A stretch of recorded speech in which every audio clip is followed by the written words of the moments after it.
Hola, hoy Diabetes Juntos por Ti salió del foro, salió del estudio porque nos invitaron a participar como testigos de un foro para especialistas en diabetes tipo 2, así que nos gustaría invitarlos a ver de qué se está tratando y qué están haciendo los médicos, así que si me acompañan, vamos a verlo. También hizo un ofrecimiento para todo aquel que tenga problemas para identificar en familias de pacientes con MODY los genes, que él recibe a la gente y recibe las peticiones de poder hacer colaboraciones con su centro.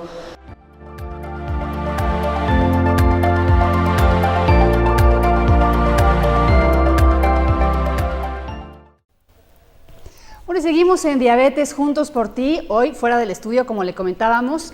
Y bueno, tenemos aquí, muchísimas gracias, a la doctora Elsa Arrieta Maturino. Ella es especialista en medicina interna, también especialista en medicina cardiológica o cardiología, y también en cardiología intervencionista, además de ser gerente médico de GLP-1 para diabetes y cardiología de Novo Nordisk. Muchas gracias por estar aquí. Gracias a ti, Marta, es un placer, muchas gracias. Oiga, pues obviamente conferencias muy interesantes, explicarle a nuestro auditorio que pues este foro está dirigido a especialistas en diabetes tipo 2 y lo que estamos tratando de hacer es pues bajar esos conocimientos que se están transmitiendo, toda esa información de los médicos, de sus médicos para un mejor tratamiento y que usted vaya entendiendo por qué estamos presentes en este foro. ¿Y quién más? Que el gerente médico, el especialista, el cerebro de todo este bello foro, que esté con nosotros, ¿no? Y nos explique de qué se trata y por qué. Bueno, mira, este evento es un foro que hemos llamado Foro de Expertos en Diabetes Tipo 2 y es un evento que planeamos para reunir a los médicos del país que trabajan o ven pacientes con diabetes tipo 2 y traerles la información más destacada del último congreso de la Asociación Americana de Diabetes y aparte las actualidades en el tratamiento para los pacientes con diabetes tipo 2. Claro que aquí sería importante porque para nosotros que estamos inmersos ya en este tema de diabetes, ustedes que son los estudiosos y quienes pues tratan al paciente saben muy bien qué es la ADA, que es la Asociación Americana de Diabetes y por qué es referente, pero nuestro auditorio no lo sabe. ¿Por qué, doctora? Bueno, hay dos asociaciones o entidades que son grupos de expertos en la enfermedad. Una es la Asociación Europea o Sociedad Europea y otra es la Asociación Americana, que están conformadas por médicos que se dedican a la investigación y a tratar pacientes a niveles ya de muy alto nivel científico, y entonces ellos se reúnen cada año en sus respectivos continentes y organizan los congresos anuales. Entonces estos congresos son punto de referencia para traer la información al resto del mundo y que todos podamos saber los avances de los tratamientos para los pacientes que viven con diabetes. Claro, oigan, estábamos platicando ahorita fuera de las cámaras con Elsa, la doctora Elsa, y nos decía, bueno, y se le nota, le digo, transpiras esa pasión que significa para ti, obviamente lo que es la medicina, lo que es la cardiología, lo que es esto, pero también la organización de este tipo de eventos y el poder transmitir esos conocimientos a quien diariamente tiene el contacto con el paciente. Entonces, en estos foros se transmite todo eso, ¿para qué? Específicamente, ¿qué es lo que tú cuando estás planeando todos los temas, seleccionando a los speakers, quieres que le llegue al médico tratante? Bueno, la primera intención de estos foros es poder llevarles a los médicos homologada la información que hay a nivel mundial de cómo ellos puedan tener un abordaje mejor y temprano en sus pacientes que ven en la vida cotidiana. Y de esta manera, cada paciente que ven individualicen el diagnóstico y el tratamiento y le brinden la prescripción que sea mejor para él, para cada tipo de paciente. Claro que hemos platicado mucho, doctor, ahora sí que nuestro público dice, ya me lo sé de memoria, pero quiero compartirlo contigo, que nosotros trabajamos varios lemas en este programa. Uno, que somos acompañantes del paciente con diabetes o del familiar de un paciente con diabetes, nunca somos sustitutos de un médico, y eso sí lo queremos siempre dejar muy claro, y que obviamente este programa está dirigido a pacientes, a familiares y el público en general, porque muchas veces decimos, ¿yo para qué veo un programa de diabetes? Le cambiamos cuando aquí hay información que siempre está pegada a especialistas de primera calidad para público en general y prevenir, que me parece que también es uno de los puntos específicos de este tipo de eventos, ¿no? Sí, ciertamente tienes mucha razón con estos comentarios. Lo más importante es que todos todos en algún momento vamos a ser pacientes, somos pacientes o acompañamos o tenemos cerca a algún paciente, todos. Y entonces crear esta conciencia de reconocimiento de la enfermedad y del cuidado que requiere el paciente es importante, aunque en este momento no seamos el paciente. Pero siempre resulta muy interesante poder compartir lo que el paciente necesita. No nada más lo que estamos acostumbrados a escuchar, sino lo que el paciente requiere de atención, de acompañamiento y de entendimiento por lo que está pasando. Entonces, estos foros sirven también para darles la información científica a los médicos, pero para también hacerlos o sensibilizarlos para que puedan ver de una manera diferente a sus pacientes en la vida cotidiana. Claro, y decíamos que aquí se transmiten este tipo de foros, en este tipo de eventos, obviamente las últimas investigaciones, los últimos estudios, las últimas comparaciones entre esas dos, Asociación Americana y Europea de Diabetes, para que los médicos tengan los últimos avances y los últimos estudios para el tratamiento específico, ¿no? Sí, así es. Y bueno, mira, el abordaje de la diabetes ha cambiado en los últimos años. Radicalmente. ¿En qué y por qué? Porque hace, no tanto, te digo, hace 8 a 10 años el objetivo de la diabetes era controlar la glucosa y teníamos que tener la glucosa en cifras meta y con hemoglobina glucosilada en cifra, en porcentaje meta. Ese era el único objetivo y con eso lo que lográbamos era reducir las complicaciones que se llaman microvasculares, o sea, de los vasos sanguíneos más pequeñitos, ¿no? Entonces reducíamos los daños a la retina, o sea, a la ceguera, los daños al riñón y los daños a los dedos de los pies o a las extremidades. Entonces, esto ha cambiado radicalmente porque se detectó, se vio que ya desde hace mucho tiempo se había como que visualizado en algún estudio, pero no se le había hecho mucho caso. Entonces se reconoce que la diabetes por sí sola siempre ocasiona daño en el sistema cardiovascular. Entonces, ahora el enfoque de tratar la diabetes no es solamente mantener en cifras meta ni la glucosa ni la hemoglobina glucosilada.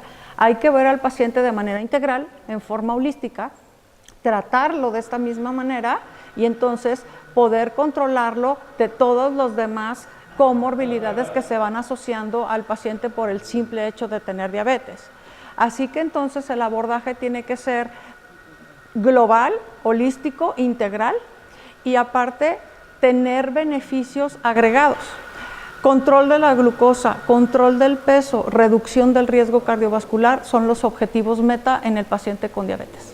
Oigan, pues sin duda súper interesante, vamos a seguir transmitiendo este congreso, este foro para ustedes y traduciendo todos estos conocimientos para que usted entienda bien cómo se está trabajando para que usted tenga una mejor salud y bueno, por supuesto como paciente, hacer lo que le toca. Muchísimas gracias, doctora Gracias, Elsa. Marta.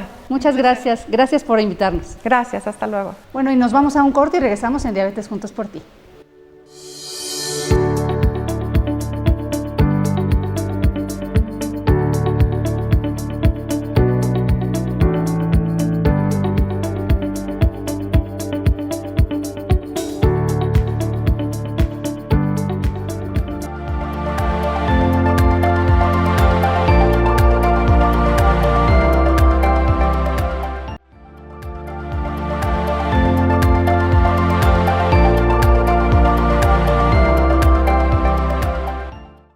Y seguimos. Oiga, le quiero recordar que tenemos nuestras redes sociales disponibles para usted. Y bueno, hoy que estamos aquí dentro de este foro de especialistas en diabetes tipo 2, yo creo que usted tiene un poquito más de dudas respecto a lo que vamos platicando y para eso están estas redes sociales, para que usted y yo podamos tener una retroalimentación específica y también mucho más clara de aquellas cositas que no le van quedando tan claras. Y mire, yo estoy súper feliz porque salimos ya de la conferencia que dio el doctor Valentín Sánchez Pedraza y está con nosotros en esta sala. Muchísimas gracias, doctor. Al contrario, muchas gracias por la invitación. Gracias. Les platico que es médico endocrinólogo, es el jefe del servicio de endocrinología del Hospital General de México, Eduardo Lisiaga, y es el expresidente de la Sociedad Mexicana de Nutrición y Endocrinología. Muchísimas gracias, doctor, otra vez. Y bueno, les cuento que su ponencia, su plática a los especialistas se trató pues de alguna forma cómo tratar a un paciente que se está, bueno, que ya a lo mejor ya tiene, más bien seguramente ya tiene un tratamiento que no está respondiendo y hacia qué enfoque se tiene que ir. Y yo cuando lo escuchaba pensaba inmediatamente en la gente que nos ve, doctor. Y cómo nos van platicando, pues que tienen, la verdad, todavía muchas dudas, mucho temor, hay muchos mitos y pues sí se ha satanizado un poco el tema de los inyectables de forma general. De por sí una persona nos dice, pues que no hay metformina e insulina y punto para tratar la diabetes, y creo que no, doctor. Así es. Son varias cosas, ¿verdad? Existen diferentes alternativas de tratamiento. Hay varias opciones. Hay medicamentos que pueden ayudar al páncreas a producir insulina. Hay medicamentos que hacen que el hígado no produzca tanta glucosa. Hay medicamentos que favorecen que el músculo y que la grasa atrapen azúcar. Hay algunos otros medicamentos que hacen que el riñón elimine azúcar. Algunos otros que van a dar información al páncreas para que produzca insulina. De esta manera evitan que el azúcar suba, pero también le avisan al cerebro de que uno ya está comiendo, entonces favorecen saciedad. Realmente hay diferentes clases terapéuticas, hay diferentes tipos de tratamiento. Cada uno de estos va a tener acción en órganos que participan en la elevación de la glucosa en los pacientes que tienen diabetes. De tal manera que el tratamiento puede ser diferente en cada caso.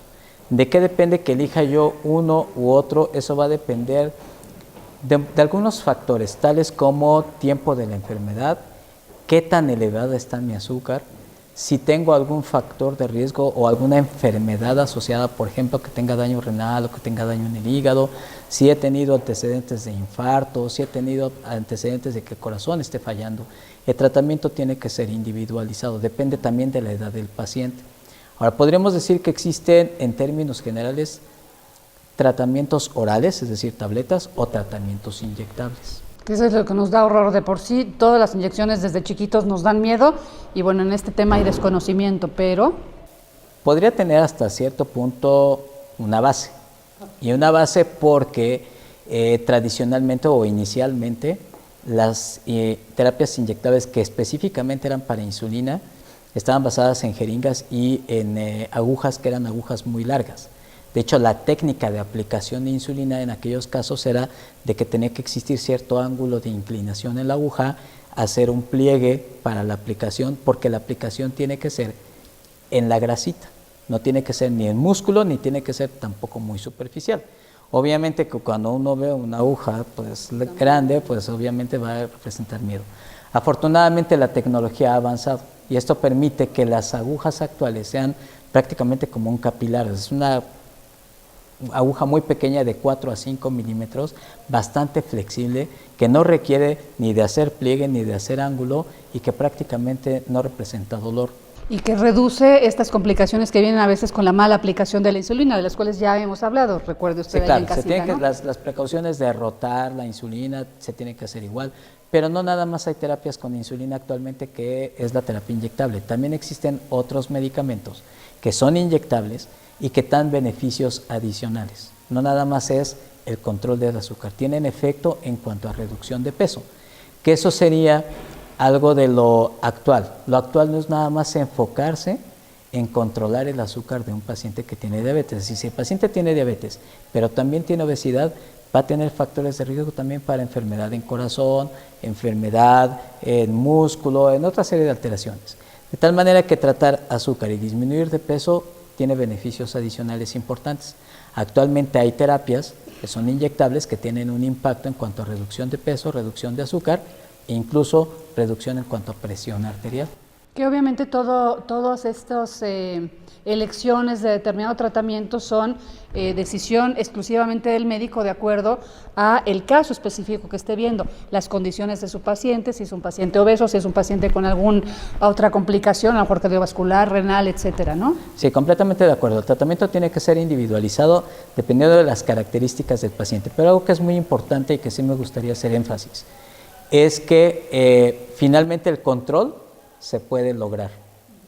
¿Eso qué quiere decir? No necesariamente, si yo tengo 5, 10, 15 años de diagnóstico, quiere decir que el paciente ya no tiene remedio, que no le funciona la terapia y de que no hay forma de lograr un buen control o de modificar la calidad de vida. Actualmente, con todas las terapias que tenemos disponibles y que incluso México tiene todas las clases terapéuticas, es posible cambiar la historia natural del paciente con diabetes, de tal manera que podríamos proporcionar una calidad de vida muy buena. Es importante tener en mente entonces también que el hecho de que una persona tenga o reciba la noticia de que tiene diabetes no significa que va a tener un desenlace fatal. Esa ideología se tiene que cambiar porque realmente se podría brindar una buena calidad de vida al paciente. Exacto, doctor. Tratamos de manejar mucho eso. A ver, recibir un diagnóstico de diabetes, y lo sabe muy bien nuestro auditorio que nos sigue, no es un diagnóstico o una sentencia de muerte, sino una oportunidad de tener una vida más saludable. Ahora sí que sí, la noticia debe ser dura para una persona, se enfrenta a un duelo, de lo cual también ya hemos hablado, pero finalmente es una gran oportunidad para tomar un estilo de vida saludable y tener una mejor calidad de vida. Y respecto al tema de los tratamientos, doctor, la gente también nos dice, es que la insulina, o sea, también ven como una muy mala noticia el que se les recete insulina, por ejemplo. Piensan que es porque han fracasado en su tratamiento, porque están muy mal, etcétera. Si le parece, hacemos una pausita rápida, ¿sí? Hacemos una pausa rápido aquí en Diabetes Juntos por Ti. Le quiero recordar nuevamente que están las redes sociales, las de una servidora, en donde platicamos, ya lo sabe usted, las del programa y por supuesto también las del canal Salud TV. Gracias a usted que está a través del canal 76 de Easy y también a usted que está a través de Facebook Live. Regresamos.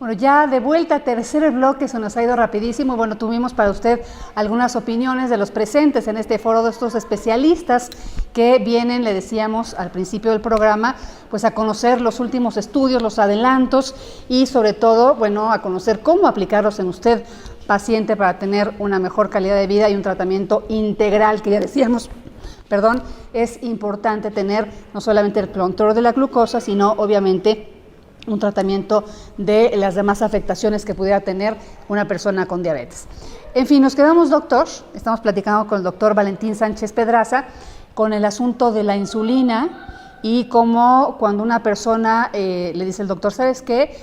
Vamos a comenzar a tratarte con insulina, se asustan y lo ven como, decía yo, como he fracasado o, híjole, debo estar gravísimo. ¿Cómo rompemos eso? Esta es una asociación que tiene de alguna manera también cierto fundamento y tiene que ver mucho con el retraso en la aplicación de insulina. Aproximadamente se inicia terapia con insulina 15 a 20 años después de que un paciente ha sido diagnosticado. Estamos hablando de diabetes tipo 2, recuerden que es completamente diferente la 1, en este caso estamos hablando de 2. Y este retraso en el tratamiento también se debe mucho a resistencia en cuanto a la aceptación de tratamiento precisamente por estos mitos. De tal manera que, bueno, existe una asociación en que hacia un familiar se le aplicó insulina y al poco tiempo lo amputaron, o al poco tiempo quedó ciego, o al poco tiempo lo dializaron. No tiene que ver con la aplicación de insulina, tiene que ver con el tiempo prolongado que existió de un descontrol de su azúcar. El azúcar, cuando se encuentra por arriba de lo normal, en condiciones sanas, podríamos decirlo así, debe encontrarse entre 70 y 99 miligramos por decilitro en ayuno. Pero si una persona tiene 200 todo el tiempo, bueno, esto va dañando poco a poco a los órganos. Si resulta que coincide que me tardé mucho tiempo en iniciar terapia con insulina y al poco tiempo hacemos diagnóstico de una complicación, es muy fácil hacer la asociación entre de que la insulina fue la que me causó este problema. ¿Qué es lo que tengo que saber? Primero, que insulina es una sustancia natural, es una hormona, es una sustancia que produce en mi organismo. Entonces, los que no tenemos diabetes producimos insulina desde que nacemos hasta que morimos. Y yo les digo a mis pacientes, si la insulina fuera mala, pues los que no tenemos diabetes estaríamos amputados con diálisis, con ceguera o con cualquier tipo de complicación. les pongo algún otro ejemplo, les digo, bueno, ¿qué pasa si ustedes trajeran, por ejemplo, a su nieto o a su hijo y me dicen que no crece? Bueno, me lo traen porque no crece. Y yo les digo, les falta hormona de crecimiento. ¿Qué es lo primero que me dirían? Me dicen, ¿no hay forma de ponerle hormona de crecimiento? Claro. Al paciente que tiene problema tiroideo se le dan hormonas tiroideas. La insulina es una hormona igual. ¿Por qué retrasar el inicio en cuanto a la terapia con insulina? De hecho, la insulina es de los mejores tratamientos que existen, porque no existe límite para poder controlar la glucosa. Si un paciente tiene 400, 500 de azúcar, con insulina puedo llevarlo a esa meta de control de entre máximo 130, dependiendo del caso. ¿Por qué también no se puede asociar con que estoy en la etapa terminal de mi enfermedad? Yo creo que ese concepto tiene que cambiar. Más bien me iniciaron terapia con insulina porque es la mejor alternativa de tratamiento para mí. Porque puedo iniciar terapia con insulina desde la primera consulta. En la decisión de indicar insulina depende de qué tan elevado esté mi azúcar, de qué tan descontrolado esté, no de qué tan complicado venga.